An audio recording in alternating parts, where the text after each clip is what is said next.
So what I like to do is I usually like to start with an ochre.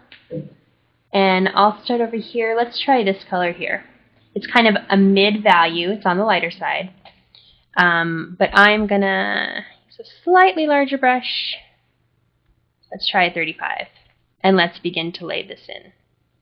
That actually is on the lighter side, but that's okay. And I'll show you why that's okay in just a second. So I'm just getting it all laid in. So right now we're just doing the basic foundation of the face? Right. Okay. We're just getting color down, basically. Okay. It doesn't have to be the exact color something to work that you with. want. Something to work with.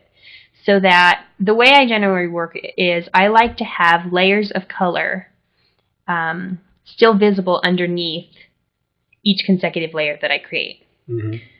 So the way I work is if I have more color down in the beginning, that's more beneficial to the end result. I see. Because it adds a little more depth. So I'm just filling this in, and then what I'm going to do is, once this is all done... Now what type of color is this? Like this is an ochre, a yellow ochre. Okay. And you can see my opacity is still down at 35, so if I really get in there and put the full color down, that's what it is. You know, it's a darker version of what we're doing. Okay. Now, is that generally what you use for most skin tones? Is you start with an ochre, or is it just generally when I'm doing a street painting or when I'm doing, you know, any sort of painting on my own? I generally start with the mid-tone ochres to lay in the basics of the face after I do my darks. And you can see once again, I'm not using the darkest dark. I see. I'm using a mid-tone dark. Okay, so now what I'm going to do is I'm going to choose a color in between these two. To kind of lay in the middle ground. So I'm going to use that pink. And you can see that already it's starting to round out the forehead because we have the darker color over here and the lighter color over here. I think I'm going to lower the opacity just a little bit so that we keep those colors underneath. Mm-hmm. And I'm going to put this down anywhere the image is a little more red, where the blood is coming through the skin a little more. It's a little more visible always around the eyes and the nose and the ears. Okay. So I'm going to start to add those values in. And this preliminary sketch we did of the shadows, you can see how I'm kind of roughly staying within those lines. Oh, yeah. Yeah. I can see that. You can go back and, of course... You can erase those lines and stuff. Yeah, I mean, if I want to, I can come back to the the layer where the sketch is. Oh, I see. Yeah. And I can erase those if I'd like. Do you keep the lines when you're done, or do you actually do your own artistic lines and then just get rid of the sketch completely? Well, the sketch isn't going to be visible when I'm finished. Okay. Okay. So that will just be underneath. You can delete it if you want, or you know, you can just compress the file. It's just kind of a reference. That's all it is. It's just a reference, exactly. Oops, I still have the eraser on. Okay. So I'm just going to lay this all in. Now around the hair, you know, it's a little more shadowed. Mm-hmm. So you want to lay that in. The eyes, of course, have more red. And you can see already that these are starting to look more inset. More dynamic. Yeah, it's starting to pop out a little bit. I can see because of the shadows and everything, yeah. Okay.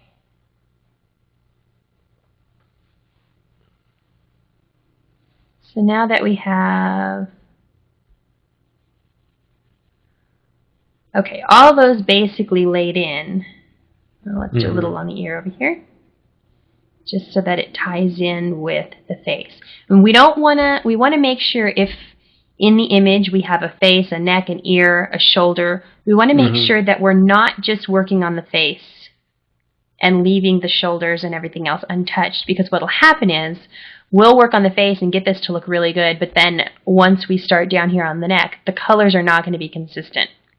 Because if we have, you know, 200 colors over here, we're not going to remember the exact color that we chose to do the pink on this cheek. So we want to make sure... Could you use the eyedropper tool for that? Or do you ever use the eyedropper tool? Yeah, we could use the eyedropper tool, but we're also working with opacities. Okay. So these are a little thinner. So we want to just make sure that we're using the original color that we began with, and we're adding that in a little bit to every part of the image, just to keep it consistent. Okay, and let's get this done a little faster. We'll raise the opacity a little bit. Okay.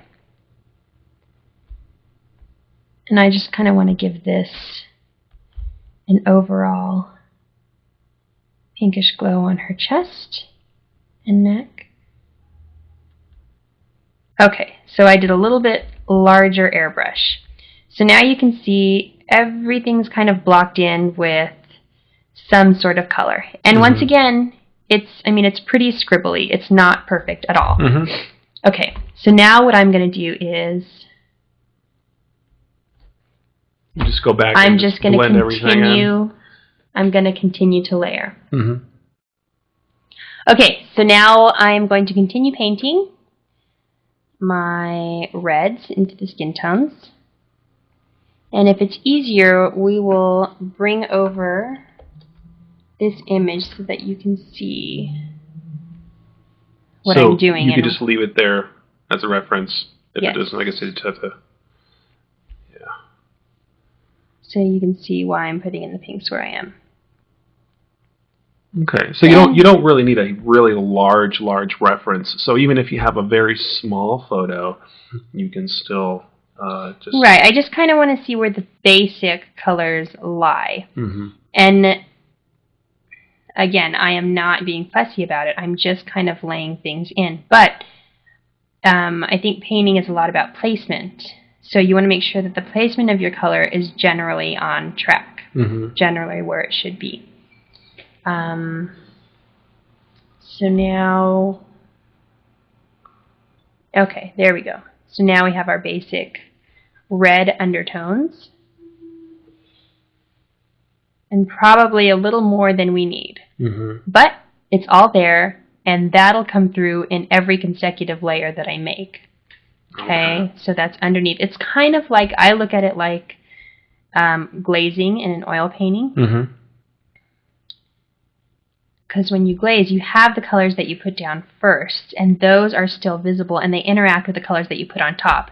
And because we're using, transparent colors, it's creating an infinite number of colors. It's not just creating the pink we have here. It's creating all these lighter values and in-betweens.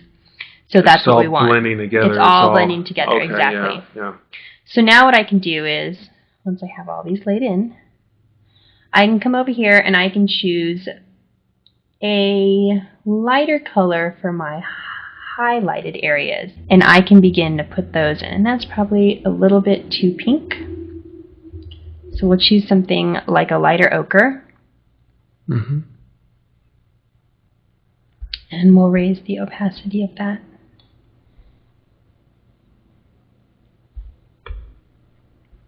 Oh yeah, I see how that blends in really nicely. So 61, let's do it at 43 or 45. Okay, now we'll just start to put in those lights. So you can still see everything underneath.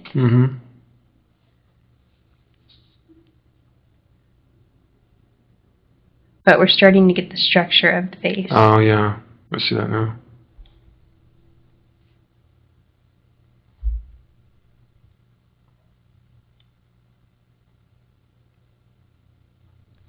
Now, do you do the eyes and the hair last, or? Well, I don't like to put too many of my darks or my lights in too soon. I like to kind of get the middle values in first. Okay. Lay those out. And it lets me fuss with things a little more, just kind of get them close to the values that I want in the underpainting before I do any of the actual permanent final painting. So you can see I'm starting to clean it up a little bit. Oh yeah, that's a huge difference. Yeah. Okay. I can see it's all blended together. And in some areas, like here, I went a little too far with the light, but I can come back with my next color and adjust that. So now I think what I'm going to choose a more orange color, a little more saturated, and we're going to try this out. And we're going to do these areas around the nose and the eye that are a little brighter. So we're going to take the opacity down just in case this is too bright. Mm-hmm. And we're going to start out soft. Now that's a little too orange, I think, so I'm going to go a little more red. Let's give this a try.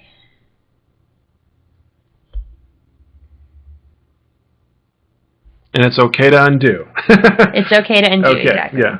And if you feel more comfortable with this, what you can do is just, now that you have this underpainting, if you're happy with that, let's just create a new layer, and we'll paint the next series of colors on that. Just kind of to be safe. To be so you don't safe, have exactly. everything on if you want to go back, revert to that, to the other layer, you can do that. I'm going to make my brush a little bit bigger, to 65.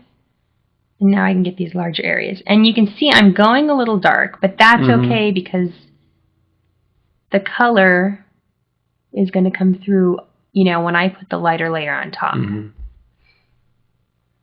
Okay, so we'll just lay those in basically like that. Now what I'm going to do is I'm going to choose a cool color. And I'm going to choose something like, more like like a blue. Well, I'm going to go with a pale green. Okay. And let's see what we have. Let's try this. And basically, I want to move to a slightly smaller brush. Let's go back to our 27. And I want to lay in the cool colors. If you look at this image here, you can see that in these areas here, where the face turns to the shadow side, it becomes a little cooler. So we want to lay in those cools. Okay. So you really get like everything. You try to get it as close. You really look closely at the photo and try to get mostly everything. If we just use these warm colors that we have up here, the form isn't going to turn. Okay. So we want to make sure that we add in these cool colors so that we get that range of depth. Gotcha. More that photorealistic look. Right. Kind of, yeah, okay. So, again, not too fussy, but I'm laying it in where I think it should be. You know, around the eyes, definitely. The bottom of the nose, we want to lay that in under the chin, and then on this other side of the face where the you know, the form turns to the shadow side. Okay, and then we can go down and do that to the neck and add all those in, all those little shadow areas that need to be cooled down because they're too warm. And now that we have this, I think what I'll do is I'll come in and I will start adding a little bit of the smaller elements. So I'm going to put in that nostril so that I can get the form around that. I'll put in the lips and I'll start to block in the eyes. So we're still just blocking in. I see. Okay, so you can see we just have, basically it's all just, you know, blurring together. And that's fine for now. Once we start to put in the details, then everything will be a little more refined.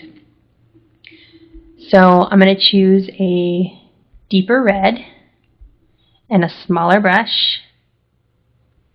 Let's go with the 21 for now. And then I'm just going to start to add in